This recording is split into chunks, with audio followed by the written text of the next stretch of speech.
Hello everyone, and welcome back to the Meadow. And we are here today getting ready for the start of a really exciting new adventure. So, you guys, it has been a long time since we have just had the opportunity to sit down and kind of get to know each other through a fun question and answer series. And I thought, what better way to bring that back than roaming in the meadow together? It is so relaxing, so beautiful. I still have so many skins I want to collect so we can come in all sorts of beautiful colors as a rabbit. There are other species that I want to be able to play as and explore, and there's the very exciting opportunity that sometimes while I am adventuring in this beautiful meadow, answering your guys' questions, I might actually run into some of you. There's the possibility we might run side by side, exploring this beautiful world and breaking open those rune stones together. And so I think being here in Might and Delight's Meadow is going to be a perfect way to be able to adventure, explore, and get to know each other a little bit better. I love question and answer series. I will admit I am a little bit addicted to them. If somebody has a question and answer series or like an update vlog series, I want to know everything about the people I really enjoy watching and learning from, and I just am addicted to listening to it, and it's just so much fun for people to ask someone a question. Yes, and we've got some little plants to eat. Oh, wonderful. That's going to be a huge goal of ours, is gathering up tons and tons of essence by eating lots and lots of plants for sure. But that is something I love, is just seeing what kind of questions people will ask other people, and the way the answers are often super surprising. They can go in places you never expected and become really, oh, another plant. This is going to be so exciting. And just be so much fun to listen to, and you can learn so much about people. Ooh, can I break this open all by myself? It's a whole runestone. There are other people out and about, so we might go looking for other creatures in the meadow in just a moment. Oh, I just need like one friend. See, this is where you guys could really step in, and you never know, you might find me in the meadow, roaming around hopefully every week answering your guys' questions. And you can leave those questions in the comments section. I'll go through some of them and gather them up and answer them so that like I said, we can just have a fun little adventure and get to know each other and explore together. And I actually do have some questions to start off with. Wow! And I have so much admiration for how beautiful this plant is. Do you guys see this? This is just, oh my gosh, this is so lovely. I'm 100% in love with this plant. This is beautiful. This is what it's all about. We're going to discover gorgeous plants. We're going to answer your guys' questions. We're possibly going to run side by side in the meadow together and hopefully manage to pull that off every week. So keep an eye out, and depending on how popular they are, we might make the episodes a little longer or shorter, and we might even stream some of the episodes sometimes. That might be kind of fun. But I do have some questions from you guys to be able to start off with, because one of the things I wanted to do this last summer when I was so busy in Taiwan was actually be able to answer your guys' questions about living in Taiwan and our series and other things over the course of the summer in update vlogs, and unfortunately it just didn't happen because it was so busy. But I did nobly collect up the questions you guys asked me in that community update vlog, and I will be answering them now here in the meadow to start off our new question and answer series. Also, I'm so excited that my little bunny gets to eat so many of these beautiful plants. So, one of the first questions we have, and this is a very interesting, unique one, is from Chocolate Chip Cookie Cat. And Chocolate Chip Cookie Cat asks, if I knew of a nicheling who lived in Taiwan, what kind of traits would that nicheling need? So for those of you guys not familiar with the concept, nichelings are actually what I call the creatures in Niche, the game that I really, really love. That clearly, if you've been on our channel for the last couple of months, you've seen how much I love Niche and how much we play Niche. You alter the genes of those creatures to adapt to their environment over generations, and you have random mutations, and it's really fun. And there's different traits for different areas. And if I had to pick traits for a nicheling who would do well in Taiwan, I would probably say lean body so that they could cope with the heat, maybe big ears so they could cope with the heat, because it was so hot when we were in Taiwan. The humidity was unbelievable. I could not stand it. It was very, very Oh, there we go. And everybody's near the tree, so we'll run that direction. But the humidity was just unbelievably thick, and the heat would get up to 117 degrees Fahrenheit real feel with that humidity pretty often. So you would have to be able to adapt for a very hot and humid environment for sure. I kind of wonder if toxic body would have been fun because there were not a lot of predators on Taiwan. Worrying about large predators is not something that the animals of Taiwan really have to worry about, especially now that one of the two main predators, the Formosan leopard, is unfortunately extinct. There are no more Formosan leopards in Taiwan anymore. They haven't been seen since the 80s. We've got a little meeting of animals over here that we'll just kind of keep an eye on. But the Formosan leopard has not been seen since the 80s, and it's unlikely that it's ever going to come back, which is pretty sad. But that's just the only other predator. Sorry, I got distracted by all of the adorable little creatures. All right, we'll come back once they start roaming around looking for things. So we're gonna go and kind of wander towards another group that might be actively looking for rune stones. Hey. All right. Can't seem to show where the map might be right now. Yeah, there's some other ones running around in the distance. So let's go eat some flowers and chit chat.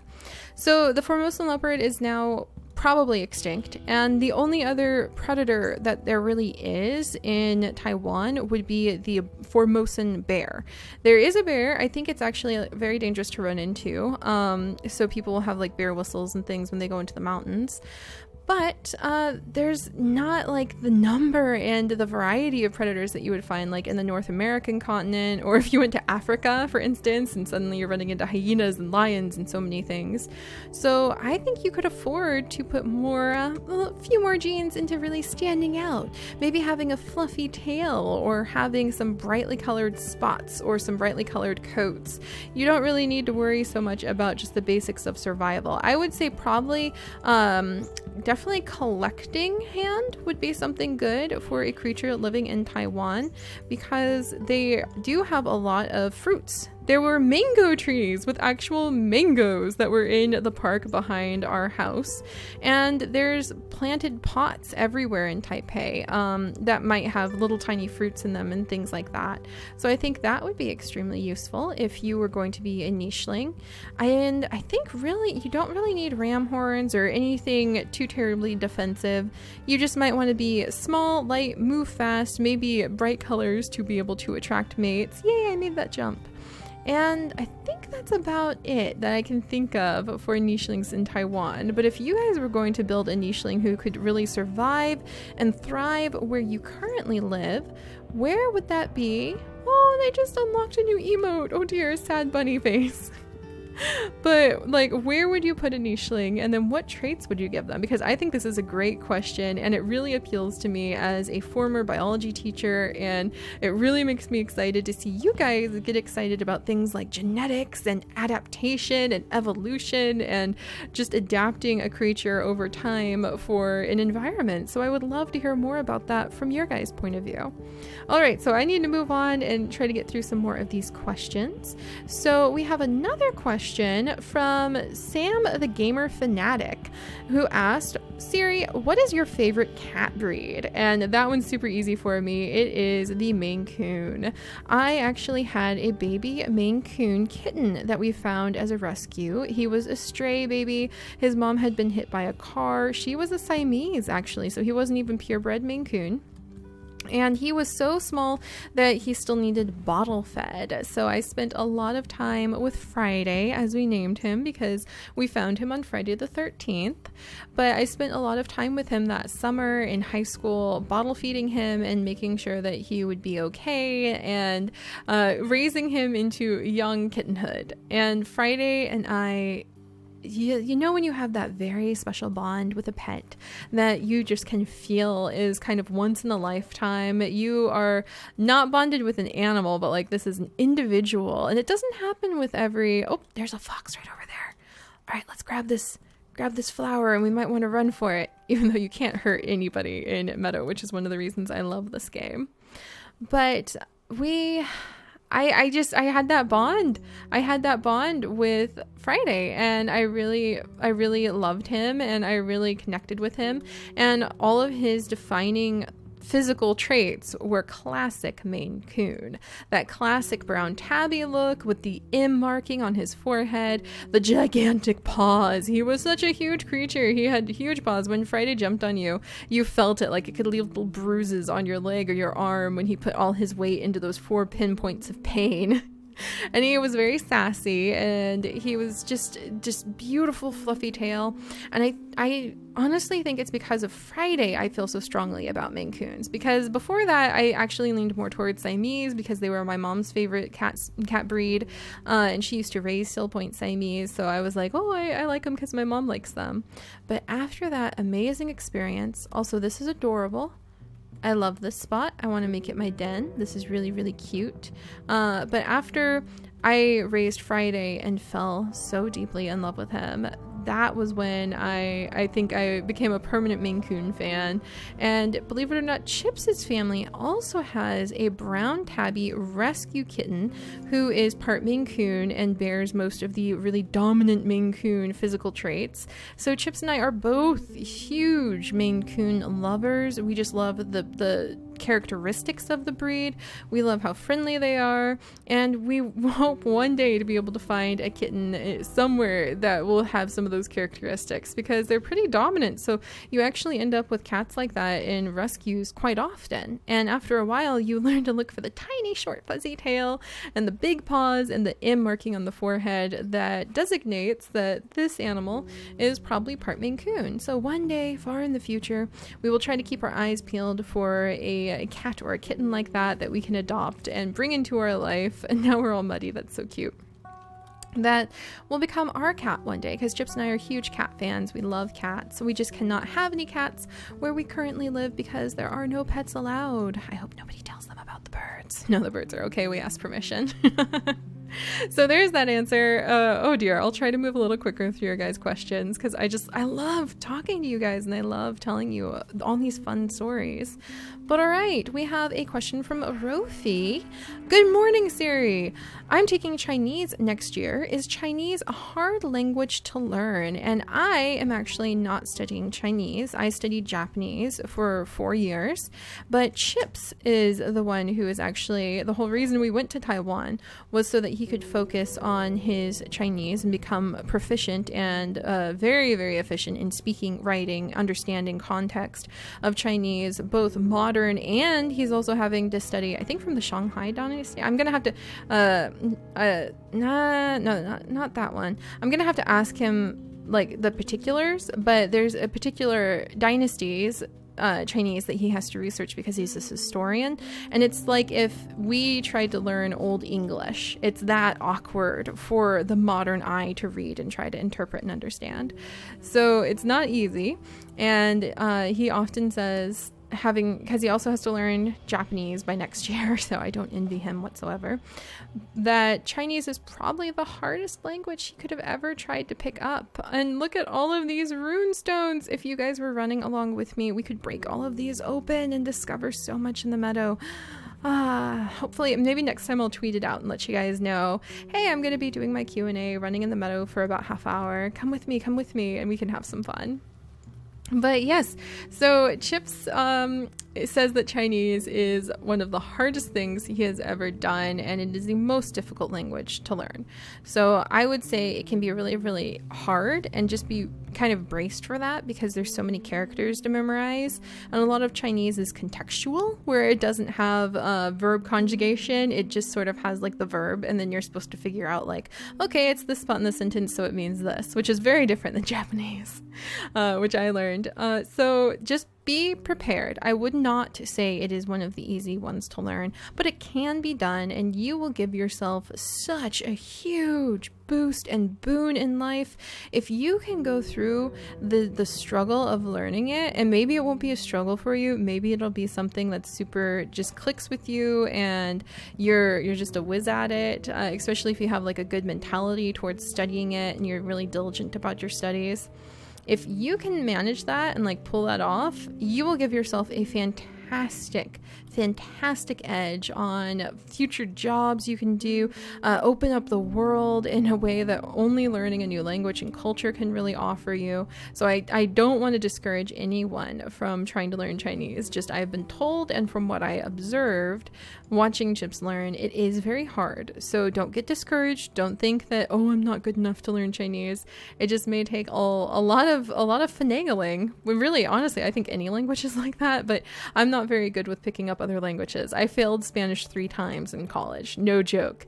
I can't learn any other language that looks like English, but I loved Chinese or like Japanese. I was able to just like roll right into it because it doesn't look like English.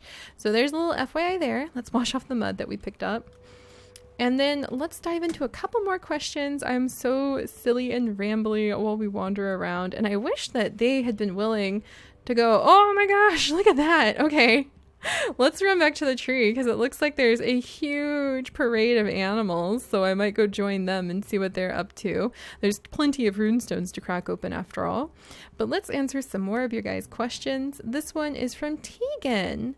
What is your favorite series? Mine is Slime Rancher, Niche, Star Stable, and Minecraft. And actually, Jacob asked the same question, so I kind of put them side by side. Seri, what is your favorite series you've ever made on the channel? And that's a really good question.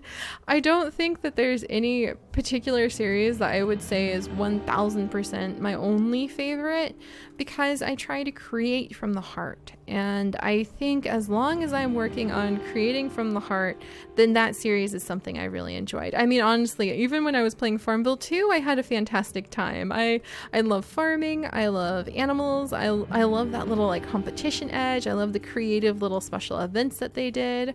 So, I mean, even Farmville 2, I would say I really, really enjoyed. But zoo crafting is definitely way up there because it helped change everything. I love Zoo Tycoon 2. I love Star Stable and the nice side of the community that I ran into among Star Stable. Warrior Cats without question transformed my entire life and continues to do so to this day, and introduced me to so many of my current friends, so many of the people in the Patreon Discord that I feel so deeply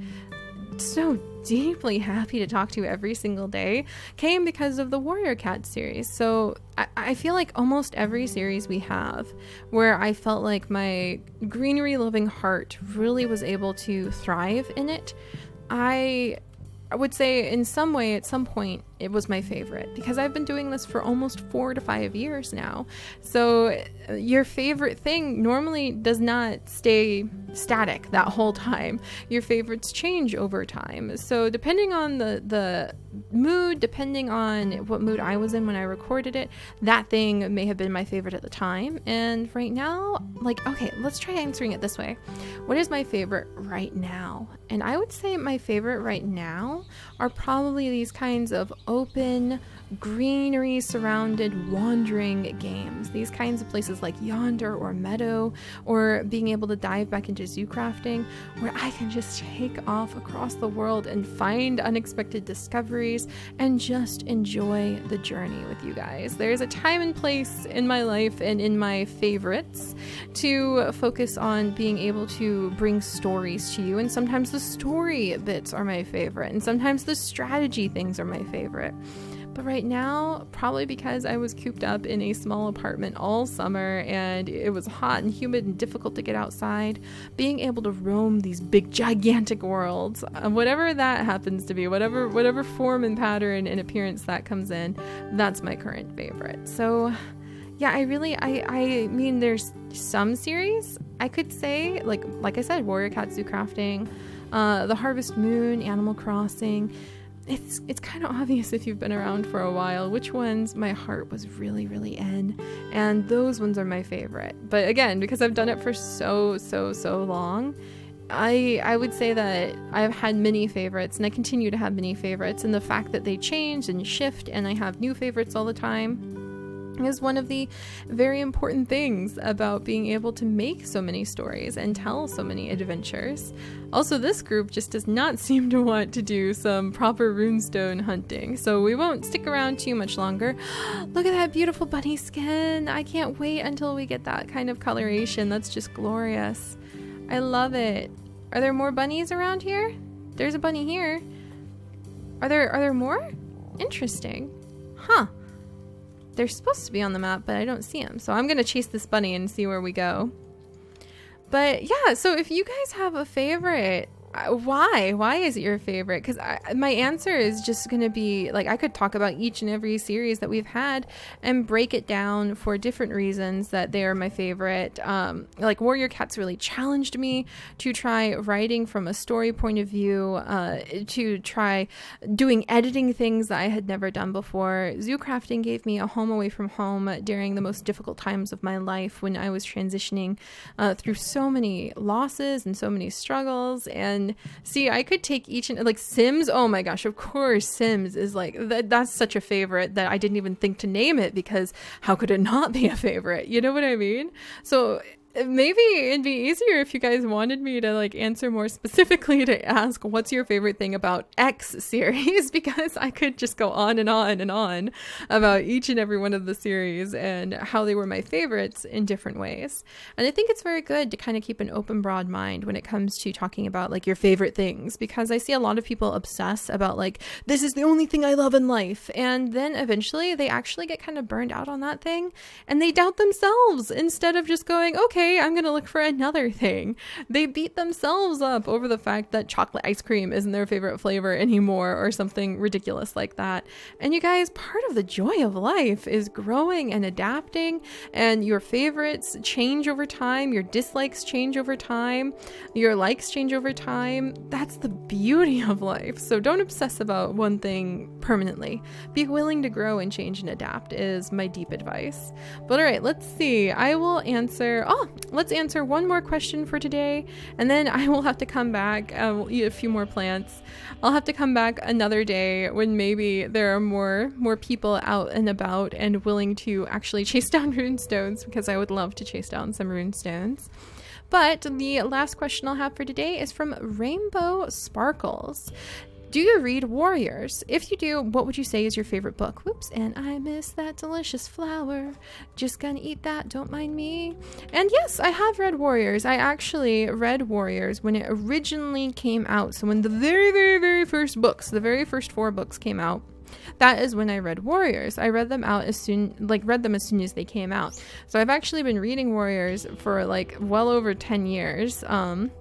But there was a huge gap in time between the 4th book and when I even knew that there were other books in the series, because the bookstores that I went to stopped carrying Warriors after the 4th book. And because this was kind of early in the era of the internet, from my point of view, I didn't know there were more books until after I started making the Warrior Cats challenge. And that is why you see a huge shift if you watch my Warrior Cat Sims 3 challenge, from when I was just kind of meandering around and trying to make up my own rules, and people were freaking out. They're like, no, that's against the rules in the book. And I'm like, but I read all the books.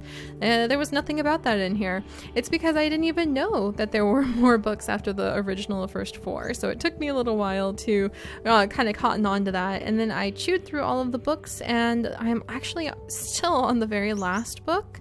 I didn't want to be too influenced by the plots that they used in the series. So other than kind of getting the rules, I wanted to be able to write our story for Warrior Cats and Sims 3 in different ways, like without being like, oh, it has to be about medicine cats and their like forbidden romances on repeat again and again and again. I'm sorry if that upset somebody, but I wanted to have some fresher take to it. So that is why I stopped reading the rest of the Warrior Cats books. But I hear that the standalone books are really, really good. So I actually am looking forward to reading through some of the standalone books in the future. So what is your favorite Warrior Cats book? And would you recommend a standalone, or I hear that there's like Warrior Cats Origin? Which ones would you say are the best of Warrior Cats? I would really love to know that, and maybe I will sit down and read them, give you guys my thoughts and reactions to them. Again, I'm not like super duper hardcore fan, so it'd just be meant as something to like share just how I felt and my opinions, not to like judge the book. But let me know and I'll look into that, and definitely keep an eye out, like you saw this weekend, for new Warrior Cats content that might be showing up. But alright guys, I hope you have enjoyed. I hope that this has been a fun idea. I hope that you are looking forward to a nice relaxing question and answer series. Oh, come on little guy. Come on! Oh, and I hope next time, I will tweet out next time when I am going to be running around and being in the meadow, because next time, if I even had just one friend to run with, we would be able to crack open so many of these rune stones. But please, please, please, please, please leave your curious questions in the comment section below. Yay! Look at this happy bunny! And then I will be very happy to answer them next week and add them to the big pile, and we'll see how many we can go through next time. So I'll see you guys then. Whoa! Bye-bye, guys.